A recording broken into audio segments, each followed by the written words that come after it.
கடந்த ஆண்டு மே மாதம் 18ஆம் தேதியன்று புனேவில் கல்யாணி நகர் பகுதியில் 17 வயது சிறுவன் 2.5 கோடி ரூபாய் மதிப்புள்ள எலக்ட்ரிக் காரை 180 கிலோமீட்டர் வேகத்தில் ஓட்டிச் சென்ற நிலையில் பைக்கில் சென்ற இருவர் மீது கார் மோதி விபத்து ஏற்பட்டது. இந்த விபத்தில் பைக்கில் பயணித்த அனிஷ் துதியா மற்றும் அஸ்வினி கோஸ்டா என்ற இருவரும் சம்பவ இடத்திலேயே உயிரிழந்தனர். விசாரணையில் அந்த சிறுவன் தேர்வு முடிவை கொண்டாட பாரில் மது அருந்திவிட்டு விபத்தை ஏற்படுத்தியது தெரிய வந்தது. 90 நிமிடத்திலேயே அந்த சிறுவன் 48,000 ரூபாய் செலவு செய்ததாகவும் கூறப்படுகிறது.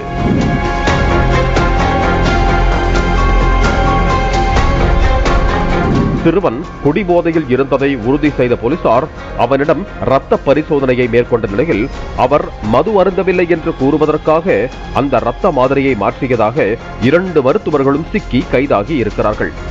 பின்னர் தடயத்தை அழிக்க முயற்சி செய்ததாக சிறுவனின் பெற்றோர், மருத்துவர், 25 வயது நிரம்பாத சிறுவனை பாரில் அனுமதித்த பார் உரிமையாளர் உட்பட 10 பேரின் மீது வழக்கு பதிவு செய்யப்பட்டது. விபத்து நடந்த 15 மணி நேரத்திலேயே சிறுவனுக்கு ஜாமீன் கிடைத்தது. இந்த நிலையில் சிறார் நீதி வாரியத்தில் வழக்கு விசாரணைக்கு வந்த நிலையில் சிறுவன் காரை மணிக்கு 180 கிலோமீட்டர் வேகத்தில் ஓட்டிச் சென்று விபத்தை ஏற்படுத்தி உள்ளான், கொடூரமான குற்றம் செய்ததாக அரசு தரப்பு வழக்கறிஞர் வாதிட்டார். 7 ஆண்டுகளுக்கு மேலாக உள்ள தண்டனையை பெற்றால் மட்டுமே கொடூரமான குற்றமாக கருதப்படும். அந்த மாதிரி பிரிவுகளில் வழக்கு பதிவு செய்யப்படவில்லை. எனவே இந்த குற்றத்தை சட்டப்பூர்வமாக கொடூரமானது என்று கூற முடியாது என்று குற்றம் சாட்டப்பட்டவரின் வழக்கறிஞர் எதிர்த்தார்.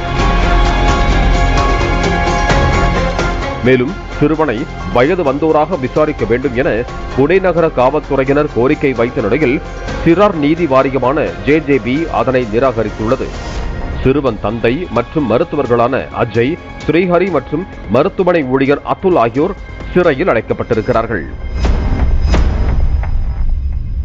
பிளே ஸ்டோர் மற்றும் ஆப் ஸ்டோரில் இருந்து பாலிமர் செயலியை QR கோடு மூலம் பதிவிறக்கம் செய்யுங்கள். செய்திகளை உடனுக்குடன் பெறுங்கள்.